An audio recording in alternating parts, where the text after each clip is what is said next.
Buenas tardes muchachos. Bueno, entonces la clase de hoy que vamos a ver es sobre corteza cerebral.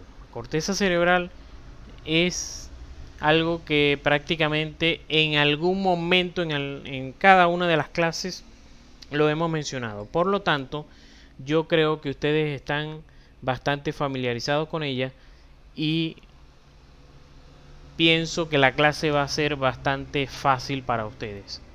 Primero, ¿verdad? Vamos a ver qué células hay en la corteza cerebral. La corteza cerebral, es decir, es esa parte de sustancia gris, ¿verdad? Toda esta partecita de sustancia gris que tenemos en los lóbulos cerebrales. Entonces, en esa sustancia gris, vamos a ver qué capitas de células hay. Entonces, vamos a tener, ¿verdad? Lo que son células piramidales. En las células piramidales, que son estas rojas que tenemos aquí, cuyas fibras, ¿verdad? Las vamos a encontrar histológicamente en las capas más profundas y que van a llegar a otro sitio del sistema nervioso central. Recuerden que la célula piramidal es la célula protagonista de la vía piramidal. De hecho, por eso la vía piramidal se llama así porque son células piramidales, cuyas fibras, cuya colita, cuyo axón van a ir a diferentes partes del sistema nervioso central, como el tallo encefálico y la médula espinal. Además, ¿verdad? Tenemos lo que son las células estrelladas, que es esta que tenemos aquí, las vamos a encontrar también en el cerebelo y dentro de estas capas de la corteza cerebral. Las células fusiformes las vamos a encontrar en las capas más profundas, se llaman fusiformes porque son alargadas. De ahí viene la palabra fusa. También fusa viene de las notas musicales. Entonces las vamos a encontrar en capas superficiales y otros sitios del sistema nervioso central. Otras células que tenemos, ¿verdad? Son las células horizontales de Cajal, que son estas que están aquí. Son alargadas también como la fusiforme, lo único es que están así como acostaditas a lo largo. Ellas, ¿verdad? Ayudan a interconectar a lo que son las células piramidales. Y las de Martignoti, ¿verdad? Son las que contienen, también están como decir al revés, tienden a estar, igual que las fusiformes, en capas más profundas, ¿verdad? Y lanzan sus axones hacia capas más superficiales. Esto es un corte histológico de la corteza cerebral. Fíjense con los las diferentes neuronas. Fíjense, estos triangulitos que ven aquí son las células piramidales. Y que todo esto que ustedes ven así como rayado, como con lápiz, ¿verdad? Como esta curva, son los axones de todos esos millones de células. Son los axones que están yendo a la sustancia blanca, porque ahora se están convirtiendo en sustancia blanca. Es decir, que cuando hacemos una imagen más grande, ¿verdad? Esto sería sustancia gris hasta aquí, y de aquí para abajo esto es sustancia blanca porque están los axones. Entonces, todas estas células a la vez forman las capas de la corteza cerebral. Entonces tenemos una capa superficial, ¿verdad? Que es la capa molecular, donde hay dendritas de las células piramidales que se dirigen hacia arriba, de las fusiformes y de las Martignoti, ¿se acuerdan que se dirigen hacia arriba? Vamos a encontrar las células de Cajal, las células horizontales de Cajal, que son estas que están aquí, y van a llegar fibras aferentes de otras partes del sistema nervioso central, por ejemplo, del tálamo. Las fibras que lanza la neurona que está en el tálamo hacia la corteza cerebral, obviamente van a llegar esas fibras aquí. Como decir, estas que vienen aquí, ¿ve?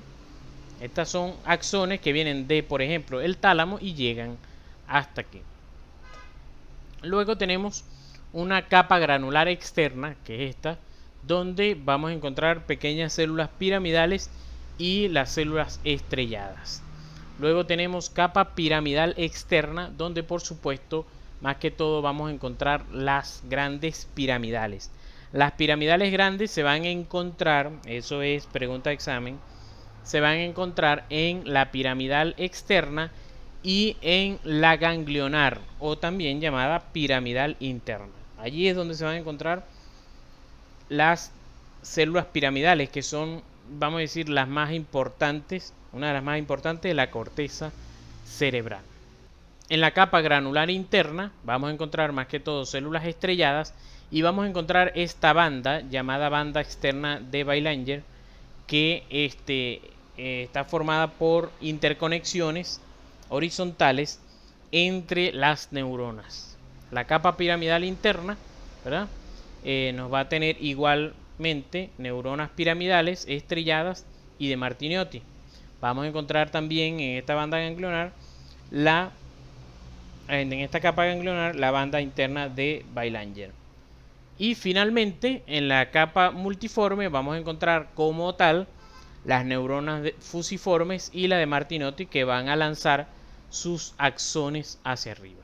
Entonces de esta forma, ¿verdad?, está conformado la sustancia gris, que es lo que normalmente se le llama corteza cerebral, ¿verdad?, con sus cada una con sus neuronas diferentes. Aquí vemos una neurona piramidal.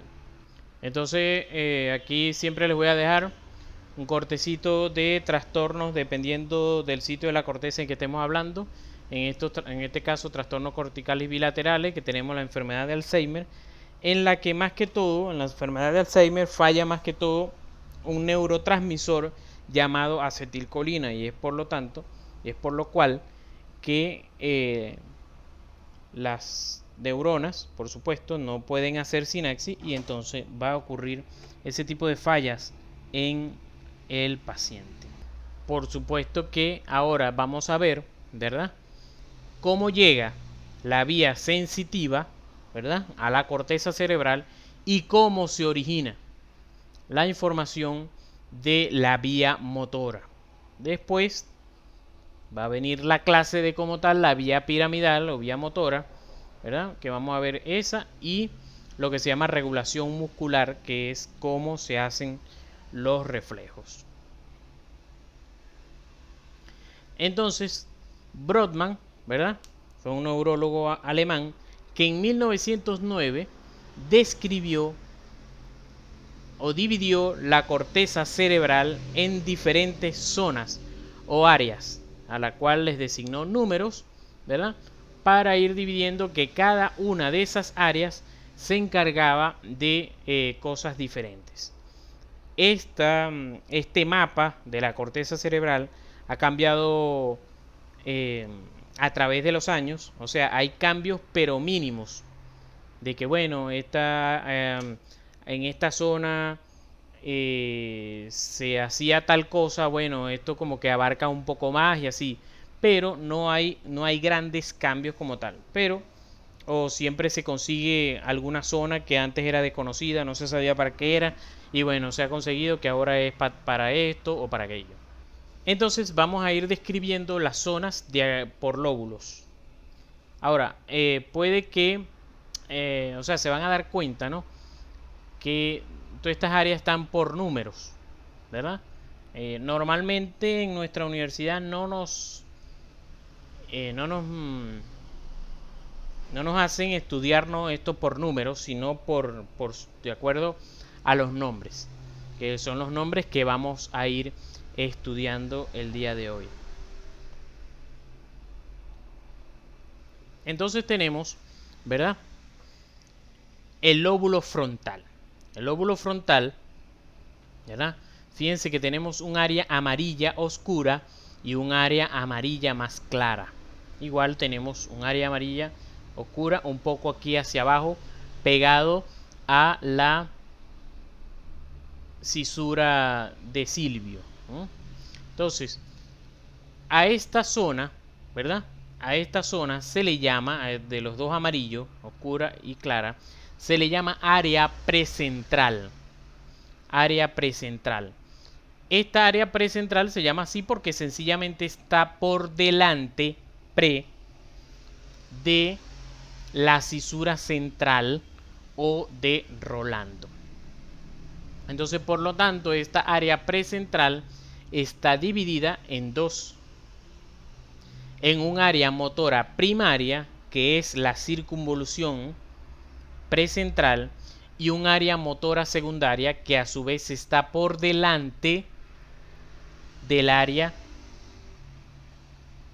motora primaria. De hecho, muchas veces a esta área se le llama motora simplemente, el área motora, porque es de donde se van a originar las neuronas piramidales para descender y dar la orden a los músculos.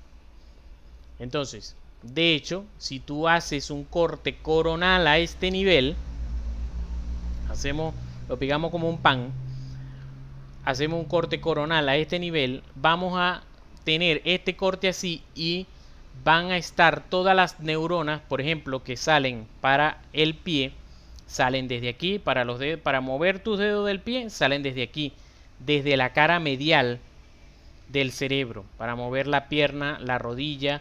Ya la cadera sale de la cara lateral del cerebro, el tronco, el carpo. Entonces ya la mano, o sea, la mano abarca todo esto. Todas estas neuronas que están entre aquí y aquí se encargan de mover solamente la mano. Por eso es que la mano es tan precisa. ¿Ves? Porque a ti te costaría mucho escribir. Hay gente que no, personas que no tienen mano y lograron escribir, aprender a escribir con los pies. Pero tienen que desarrollar la sinapsis aquí para poder hacer eso. Pero normalmente lo normal es que nosotros escribamos con nuestras manos y por eso hay millones, mucho más millones de neuronas aquí. Igualmente para la cara, para los labios, para hacer nuestras expresiones faciales, todas esas neuronas se originan aquí y por supuesto van a ir a dar al nervio facial. Igual para mover la lengua, para hablar, el área de la deglución. Entonces todos esos millones de neuronas están aquí a través de toda la circunvolución precentral. ¿Ves? Entonces obviamente va a tener predominio de células piramidales, las que más vamos a encontrar aquí son las células piramidales, y las eferencias que va a tener, es decir, las salidas que va a tener, obviamente son el haz córtico-espinal y córtico-vulvar. El haz córtico-espinal es el que veíamos en médula espinal, ¿verdad? Que desciende y llega a la médula espinal, al asta anterior de la médula espinal. Igualmente, el córtico vulvar son las neuronas que, sobre todo estas que están aquí, que se dirigen a los pares craneales.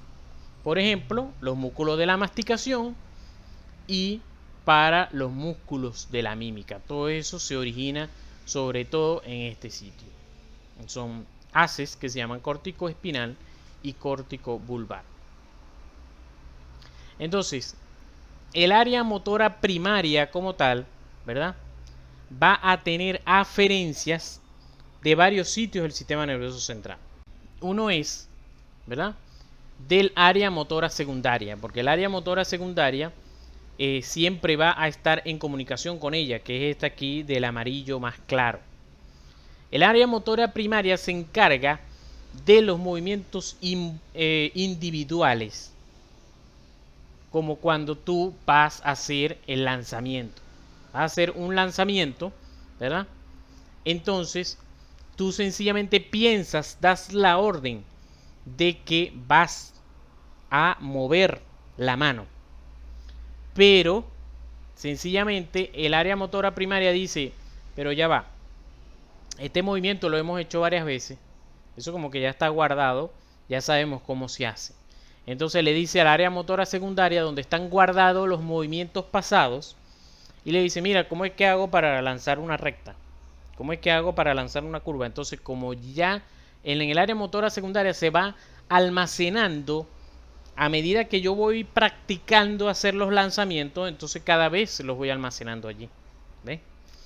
Entonces, por eso es que ellas dos, el área motora primaria y secundaria, se están interconectadas. Por supuesto, del área motora secundaria, o sea, siempre se va a comunicar con la primaria, porque la primaria es donde se va a originar el movimiento como tal. Aquí está cómo es que se va a hacer, pero aquí es quien da la orden finalmente. Entonces por eso se comunica con área motora secundaria, ¿verdad? Con la corteza sensitiva, ¿verdad? Porque la corteza sensitiva también le va a enviar información a la motora a través, ¿se acuerdan?, de las fibras de asociación que vimos en la clase de diencéfalo. Entonces igual se comunica también con lo que es el tálamo.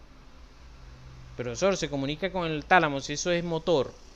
Sí, pero si vamos a la clase de tálamo, fíjense que hay fibras, ¿ve?, que salen de aquí del núcleo ventral lateral y que se dirigen hacia la corteza,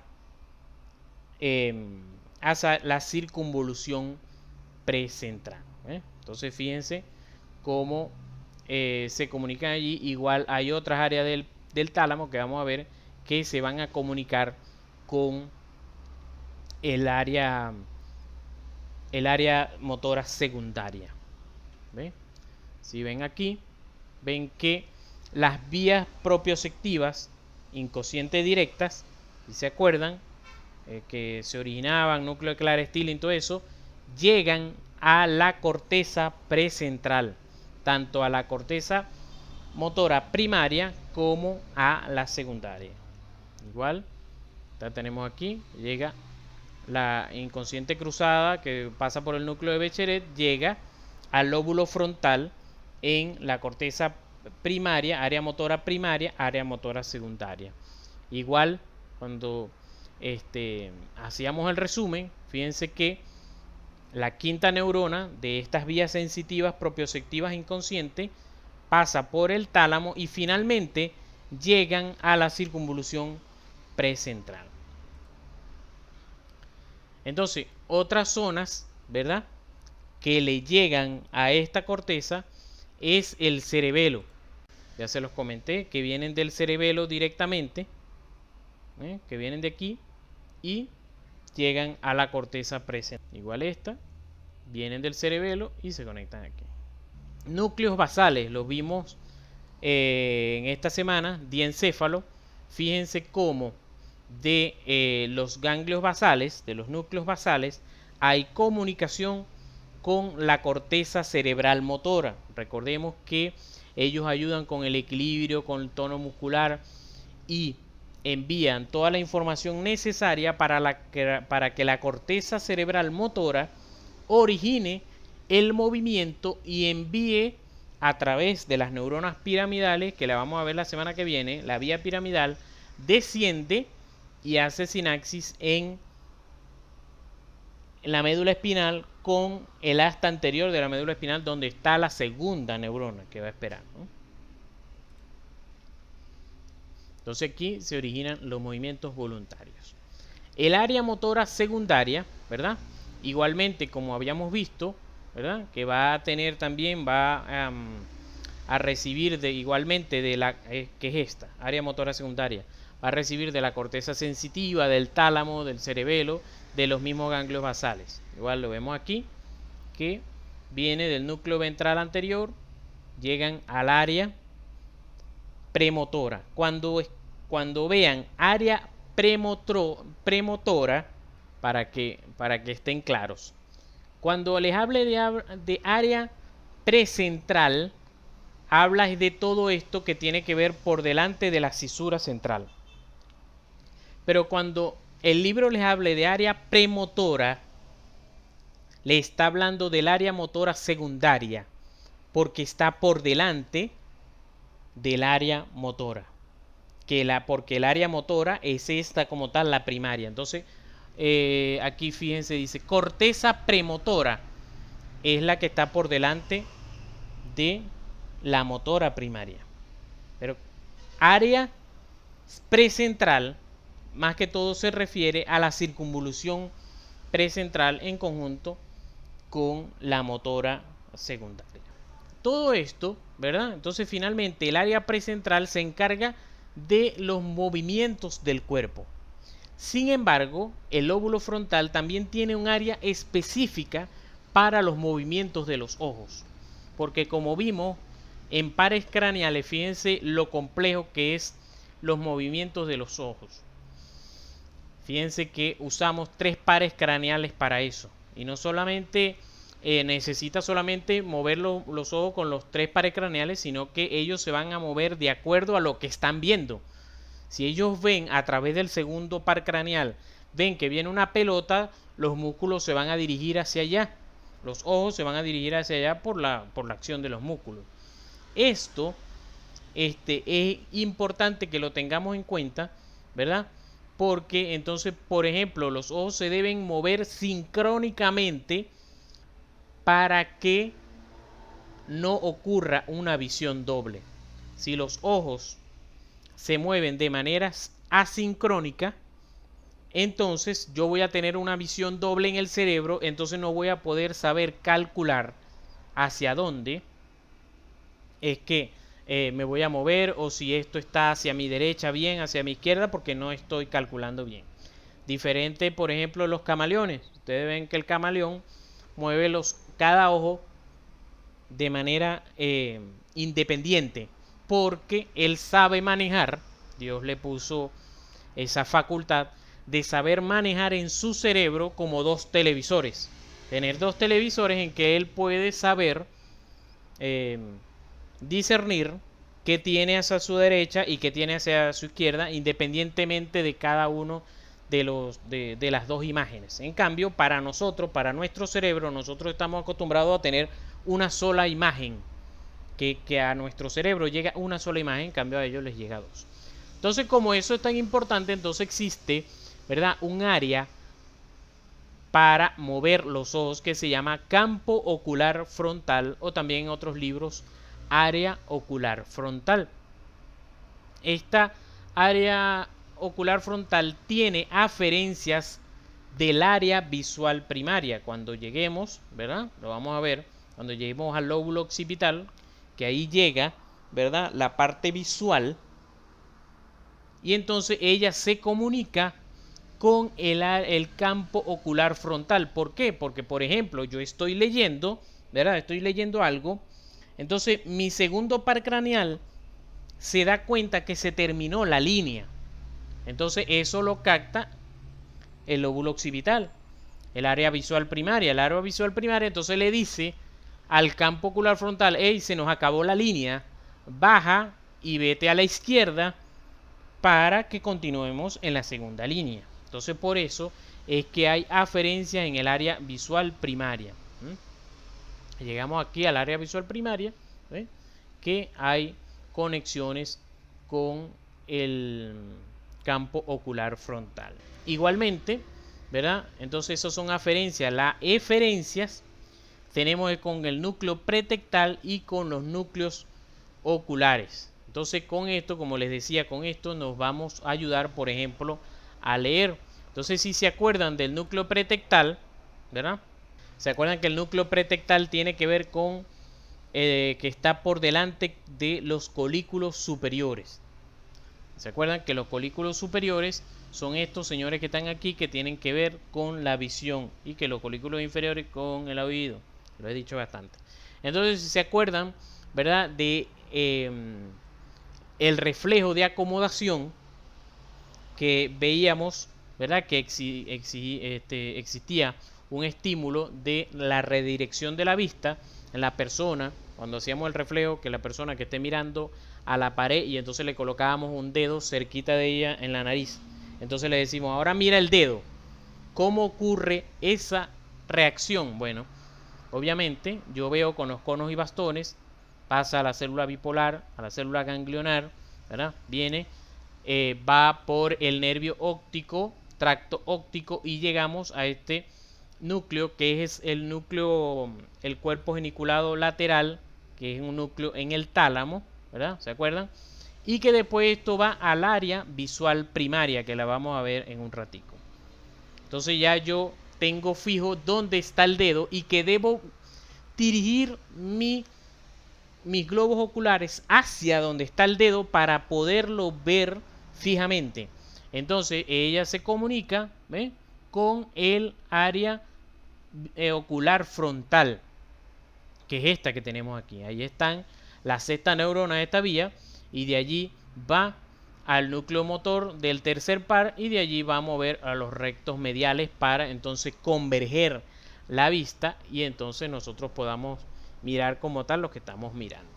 Entonces, también aquí existe en el lóbulo frontal un área súper importante llamada área motora del lenguaje o área motora de Broca.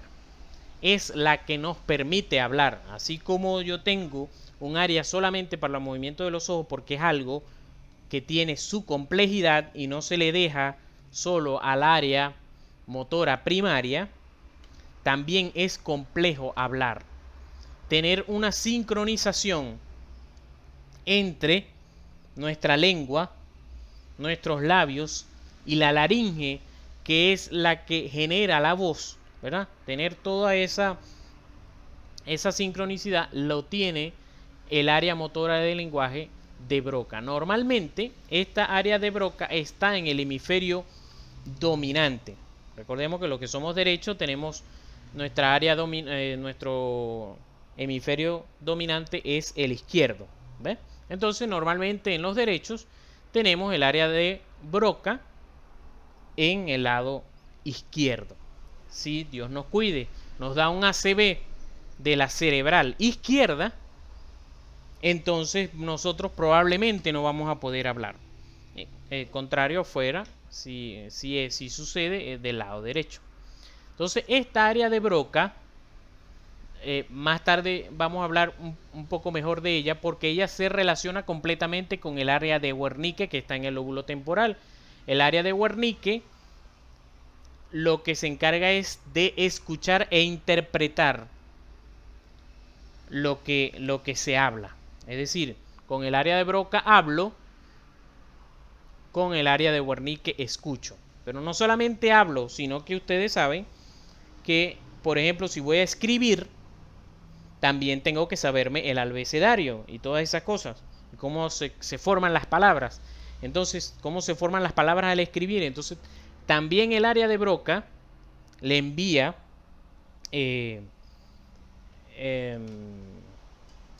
envía las órdenes de cómo es que se va a escribir cada una de las palabras. Entonces, área de Broca se encarga de hablar y de escribir. Entonces tiene aferencias del área de Wernicke. Aquí está el área de Wernicke, el Broca recibe de Wernicke y entonces tiene eferencias al área motora primaria. Es decir, el área motora primaria le pregunta al área motora secundaria cómo es que se hace tal movimiento, etcétera. Pero le pregunta al área de Broca cuando va a hablar o cuando va a escribir cómo es que se dicen tales palabras que se están originando en mi cerebro se están originando contestar tales palabras. Entonces le pregunta a Broca y Broca le envía, mire, para decir estas palabras necesitas mover esto y estos músculos. Yes.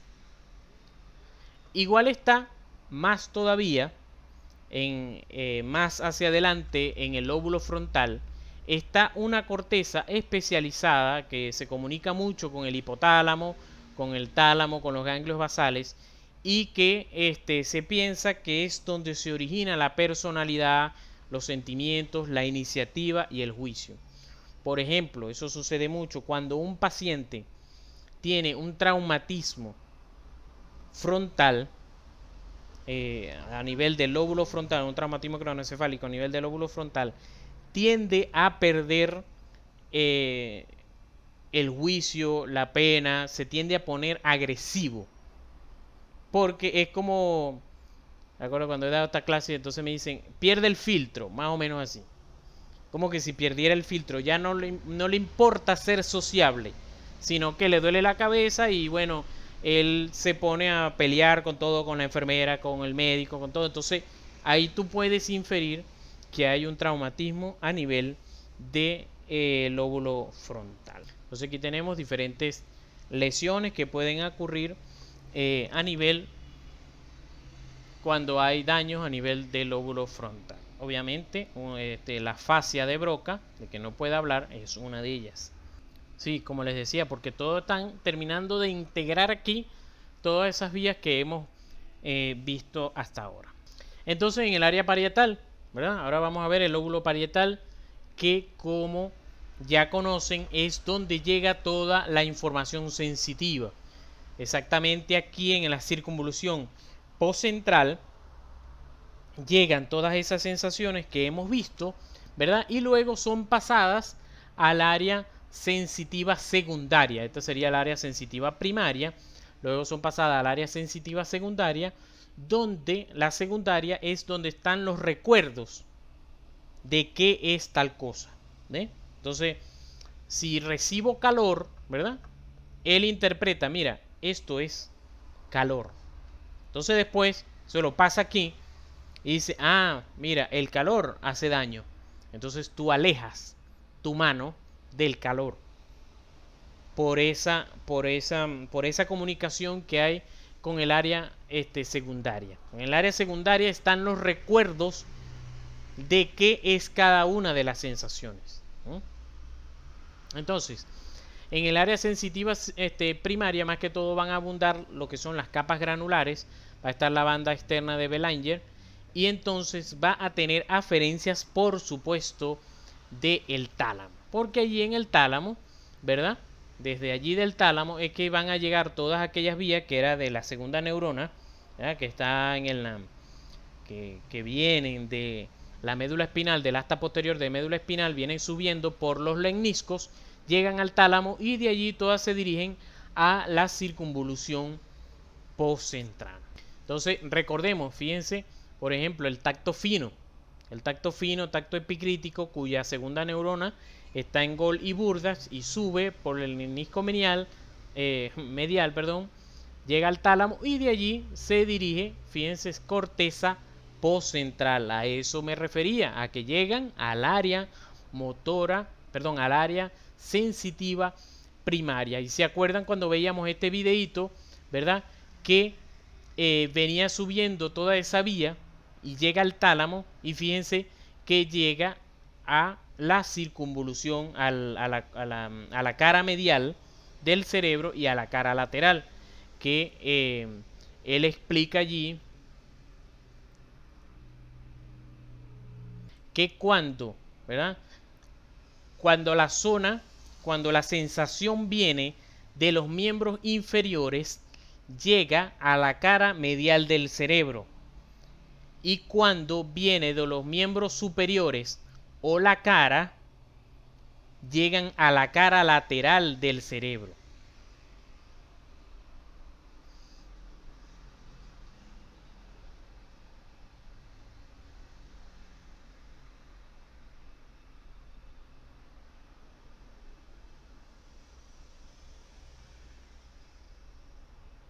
Entonces, fíjense aquí como les explicaba que entonces llegan a la circunvolución postcentral de el lóbulo parietal o cisura en la circunvolución postrolándica también se le llama.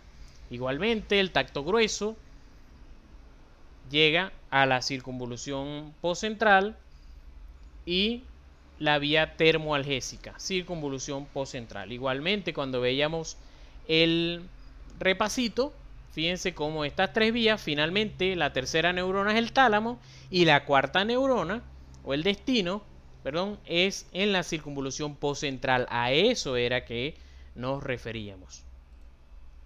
Entonces fíjense que también existe una representación de toda la circunvolución donde la cara medial y la partecita de arriba recibe sensaciones que vienen subiendo, ¿verdad? Pasa hasta por la cápsula interna, todo eso, hasta el miembro inferior y tronco. Y cuando es al miembro superior y a la cara, llegan a la cara lateral del cerebro. Este muñequito se le llama homúnculo, porque es un hombrecito que nosotros tenemos en la cabeza, ¿verdad? Que está representado por todas estas neuronas que llegan a diferentes sitios y entonces si llegan aquí van a interpretar lo que es la de la cara, lo que va a llegar aquí es lo de miembro inferior y tronco. Entonces, lo que les decía, por ejemplo, en un caso, creo que se los dije en alguna clase, en el caso de un paciente que se le amputa el miembro inferior, ¿verdad? Se le amputa, la neurona sigue aquí, tú amputaste el miembro inferior por encima de la rodilla, cortaste los axones de esa primera neurona que llevaba la sensación, pero la tercera neurona que viene del tálamo a la corteza cerebral, esa está completica allí. Y entonces por eso a veces el cerebro interpreta, cree que todavía la pierna está allí. Y es por eso, porque la neurona está íntegra aquí, la tercera neurona de esta vía. Entonces tenemos un área sensitiva secundaria que ya les comenté. E igualmente hay un área sensitiva de asociación cuando son cosas un poco más complejas, como por ejemplo reconocer monedas con la mano, reconocer, como les decía en la clase de sensibilidad, reconocer cuál es cara y cuál es sello, es un poco algo más complejo y entonces se envía al área sensitiva de asociación. Entonces aquí tenemos las diferentes lesiones que pueden haber cuando hay daño del lóbulo parietal. Ahora vamos con el lóbulo occipital. El lóbulo occipital, entonces, como sabemos, se encarga de interpretar la visión. Igualmente que sucede, ¿verdad?, con el lóbulo parietal, existe un área visual primaria que es la que de primera mano ve los objetos y después los envía al área motora, al área visual secundaria, donde se van a interpretar qué objetos son. Si yo veo algo redondo, puedo ver algo redondo con la corteza visual primaria, pero es la secundaria la que va a interpretar si eso es una pelota, ¿verdad? Es la que va a interpretar que es, porque lo va a asociar, ¿verdad?, con los recuerdos. Lo va a buscar en los recuerdos. ¿A qué se parece esto? A una pelota de fútbol, o es una pelota de béisbol, o es una pelota de voleibol. Como les decía, entonces aquí el área visual secundaria lo relaciona con la memoria. Entonces va a tener aferencias ¿de dónde? Del tálamo, específicamente del cuerpo geniculado lateral. Profesor, eso es un poco difícil de aprender. Sí, pero ¿se acuerdan que lo vimos cuando vimos la vía óptica? Las 4 neuronas que participan en la vía óptica. Entonces se acuerdan que habíamos visto conos y bastones, célula bipolar, célula ganglionar, ¿verdad? Todo esto va por el nervio óptico, quiasma óptico, tracto óptico. Llegamos al cuerpo geniculado lateral que está en el tálamo, donde está la cuarta neurona, y esa cuarta neurona se dirige hacia el área visual primaria, o como está aquí, corteza visual. ¿Ves? Entonces, todo este caminito aquí termina en el lóbulo occipital, y entonces específicamente, ahora sí conocen, específicamente en el área visual primaria. Igualmente, por supuesto, el campo ocular occipital se comunica con el campo ocular frontal, como les explicaba, para el poder ir viendo que debo cambiar la mirada. Si estoy leyendo, por ejemplo, para eso cambio la mirada, ¿eh? O si, por ejemplo, yo estoy viendo esto aquí, ustedes están viendo en este momento la flecha que se mueve aquí, pero si yo de repente la muevo para acá, ustedes con su campo visual, a pesar de que siguen viendo aquí su campo visual, ven eso allá. Entonces ahora dirigen la mirada para allá. ¿Cómo hacen eso? Bueno, se comunica el área visual aquí. Dice, mira, allá en nuestro campo visual se está viendo que la flecha la está moviendo para allá. Ah, bueno, entonces ahora va para el campo ocular frontal y dice, mira hacia abajo y hacia afuera el ojo derecho, y mira hacia abajo y hacia adentro el ojo izquierdo. ¿Ven?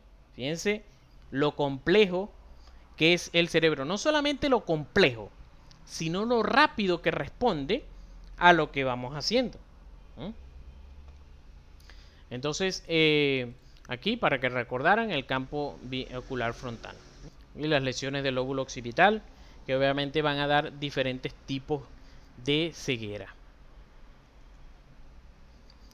y en el lóbulo temporal, ¿verdad? Que donde se va a encontrar lo que es la parte auditiva. Entonces igualmente tenemos un área auditiva primaria y un área auditiva secundaria. Con el área auditiva primaria, por ejemplo, escuchamos una música. La escuchamos, ok, a través del octavo par, pero con el área auditiva secundaria interpretamos qué tipo de música es. Si es merengue, si es salsa, si es reggaetón, etc. Por supuesto, esta área secundaria se comunica mucho con el hipotálamo, con el sistema límbico, que es el que nos hace traer los recuerdos. Oye, esta música me recuerda a fulanita. Esta música me recuerda a la otra.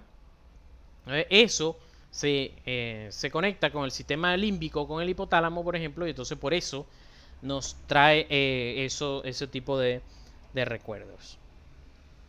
Entonces, aquí también en el lóbulo temporal vamos a encontrar el área sensitiva del lenguaje de Wernicke.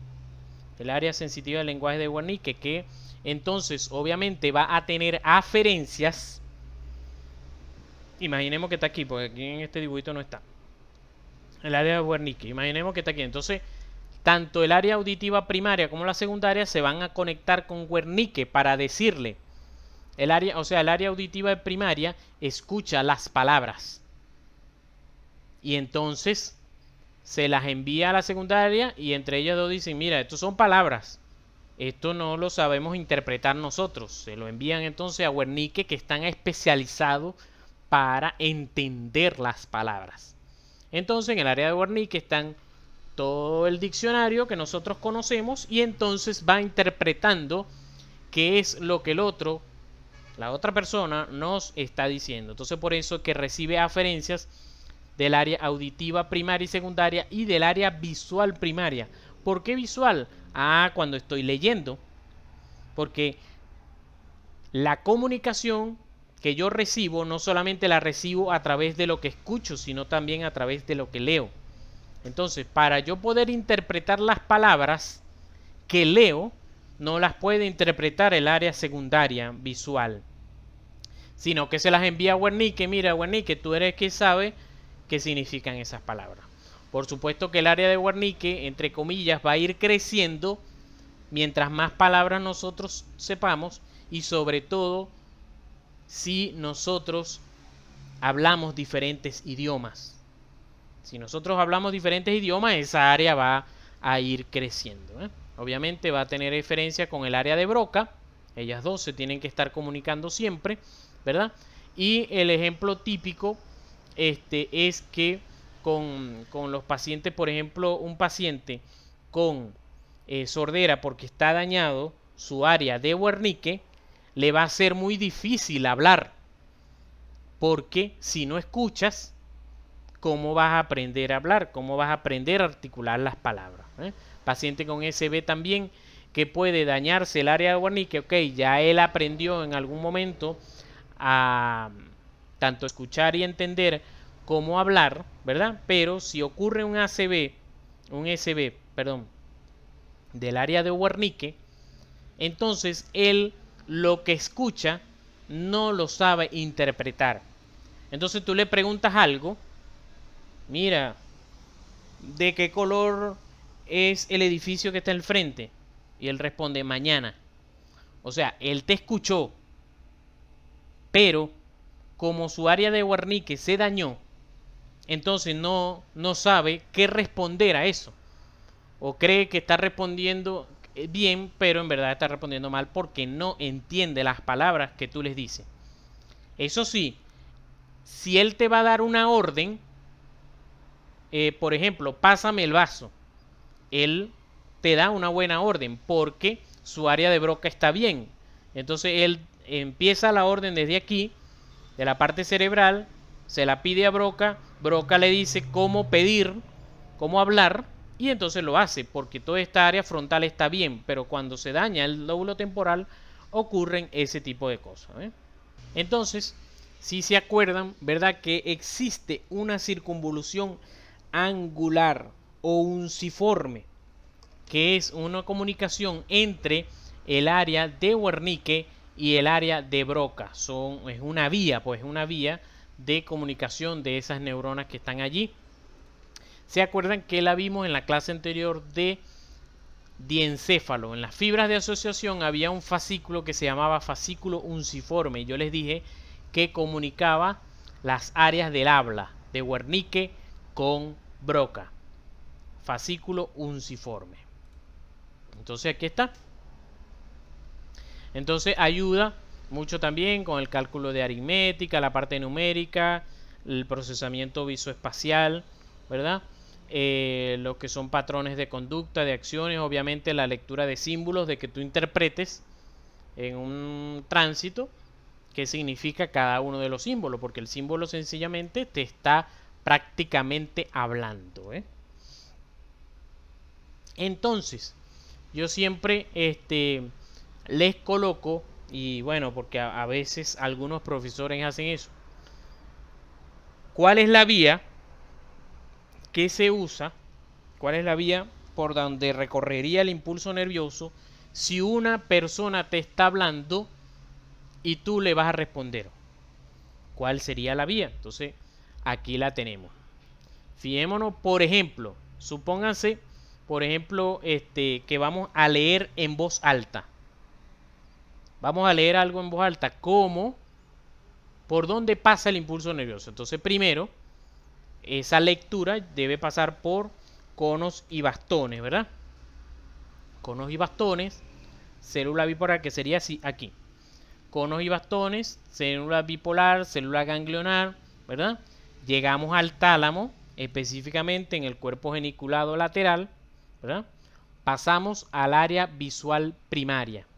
El área visual primaria se lo pasa a la secundaria aquí dentro, y de la secundaria, vamos a decir aquí, se lo pasa entonces al área de Wernicke para que interprete la palabra que estoy leyendo. Ajá, leímos la palabra boca, por ejemplo. Entonces, ¿cómo ahora decirlo en voz alta, boca? Entonces, a través del fascículo unciforme se le envía a Broca. Broca envía como las órdenes de cómo se va a decir boca. Se envía entonces esto al área motora primaria en el lóbulo frontal, y de allí, ¿verdad?, desciende a los núcleos de los pares craneales que se van a encargar de hablar, que serían los núcleos del quinto par, que son los masticadores, los núcleos del séptimo par para mover los labios, del décimo para la laringe y del duodécimo para la lengua. ¿Ah? Toda esa orden viene del área de Broca, que es quien sabe hacerlo. Igual, ¿cómo sería, por ejemplo, si ustedes van a recibir un dictado y van a escribir? Alguien les dicta y ustedes van escribiendo. ¿Por dónde va esa vía? Entonces, ¿se acuerdan que eso se capta en la cóclea? Por los pares craneales. En la cóclea, ¿verdad? Entonces, eso se convierte en impulsos nerviosos que llegan al lóbulo temporal. Entonces, obviamente, esa vía, si recordamos la vía del octavo par, núcleo coclear, núcleo olivar, ¿verdad?, llega al tálamo, pero específicamente en el cuerpo geniculado medial. De allí vamos al área auditiva primaria, al área auditiva secundaria, y ellos dicen, hijo, esto no lo entendemos. Se lo pasamos a Wernicke y Wernicke interpreta. Me están diciendo que escriba boca. Entonces se lo pasa Wernicke a Broca. Mira, debemos escribir la palabra boca. Ah, bueno, eso yo lo sé hacer. Entonces se le envía al área motora primaria, y el área motora primaria desciende hasta la médula espinal en el asta anterior, ¿verdad?, específicamente de los segmentos medulares del plexo braquial, específicamente para el mediano y el cubital, que me van a ayudar a escribir las palabras. Igual, si están, por ejemplo, conversando con alguien, todo eso ustedes lo escuchan a través del oído, va por toda esa área temporal, llega a Wernicke, ¿verdad?, y Broca se encarga de responder lo que ustedes van a decir. lo que ustedes les van a responder. Entonces se genera en sus pensamientos esa respuesta, llega Broca y dice, bueno, Broca es quien sabe cómo es que se van a decir esas palabras que tú ideaste en tu mente. Y entonces pasa por el área motora y luego desciende para ustedes responder. Quería darles un poquito de historia. El señor Broca, Paul Pierre Broca, fue médico anatomista y antropólogo francés. Fue un niño prodigio que a los 17 años ingresó a la escuela de medicina. Pero creo que esto, cuando eso sucedía, que para entrar a la escuela de medicina tenías que haber hecho otra carrera.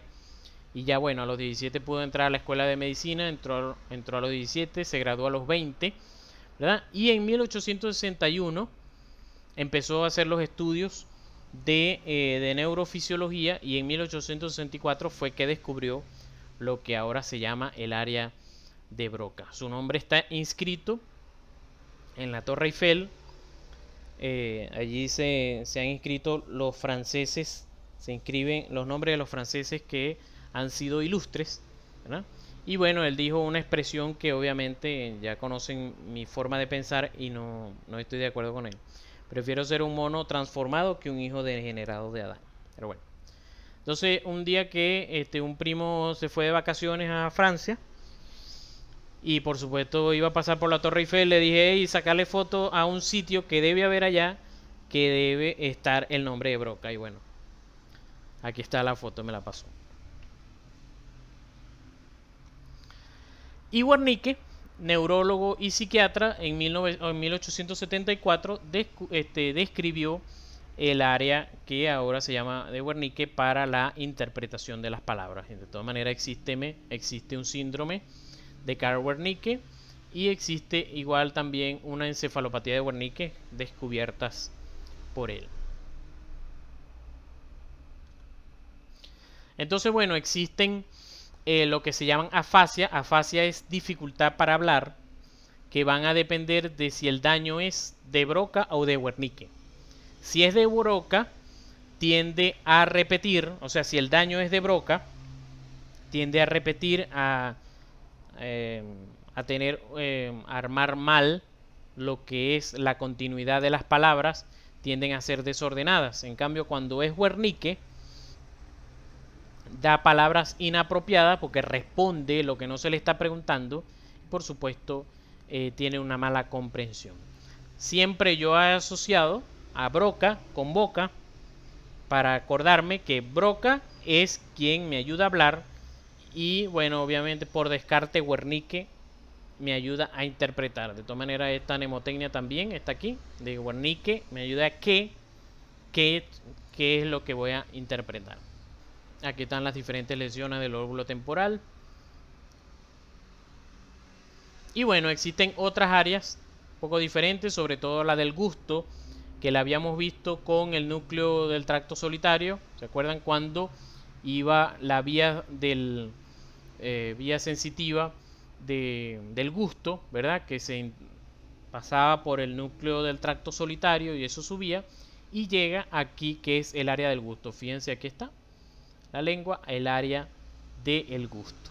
Existen las áreas vestibulares que nos ayudan a interpretar, por supuesto, los movimientos de la cabeza. En el lóbulo de la ínsula se ayuda también un poco con los movimientos para articular el lenguaje. Entonces, bueno, en cuanto a los hemisferios, como les decía, existe el hemisferio dominante y el no dominante. El dominante se encarga de la destreza manual, de la percepción del lenguaje del habla y es el que va a ser creativo, va a ser la parte creativa de la persona. En cambio, el no dominante se encarga de percepción espacial, reconocimiento de caras y música y más que todo de la memoria. Por eso las personas que son levómanos, es la palabra médica, el término médico para decir que es zurdo, levómano, tienden a tener una memoria mucho más eficiente, porque su hemisferio izquierdo, su hemisferio derecho es el dominante. Pero esto también explica, ¿verdad?, aquello del lenguaje neurolingüístico. Cuando una persona, bueno, o sea, lo han visto por allí, y a veces, si tú te das cuenta, o sea, uno mismo tiende a hacer esto. Por ejemplo, cuando te están preguntando algo y tú quieres, y lo que vas a responder, por ejemplo, te dicen, ¿dónde estuviste ayer? Y tú vas a responder con la verdad, tiendes a mirar hacia arriba y hacia tu hemisferio no dominante, porque vas a tratar de recordar qué hiciste ayer. Pero si estás delante de tu jefe, ¿verdad?, que te está preguntando por qué no viniste ayer al trabajo, tiendes a mirar hacia arriba y hacia tu hemisferio dominante, porque vas a crear la respuesta. Vas a decir una mentira, pues. Eso es lo que explica aquello un poquito de eso del lenguaje neurolingüístico. Entonces, bueno, por ahí me acordé que con lo del lóbulo frontal, donde están tus juicios, tu forma de ser, recordar lo del síndrome selfie. No sé si lo han leído en algún momento, ¿verdad? Que las redes sociales han producido muchas veces que nos volvamos un poco narcisistas, que estemos mostrando muchas veces lo que no somos, o que estemos mostrando mucha atención para nosotros. Pero eso, por supuesto, es cosa de cada quien. Sencillamente les dejo esta lectura y no es para que nos pongamos a discutir de qué se debe o qué no se debe hacer. Y bueno, les dejo aquí parte de una lectura bíblica que habla sobre varias partes del cuerpo que se van dañando a medida que vamos envejeciendo. Y bueno, muchas gracias. Si tienen alguna preguntita por allí, estoy a la orden. Me alegra mucho, Mariana, que hayas entendido todo. Bueno, igual espero que haya sucedido con los demás también. Bueno, nos vemos. Chaito, pues.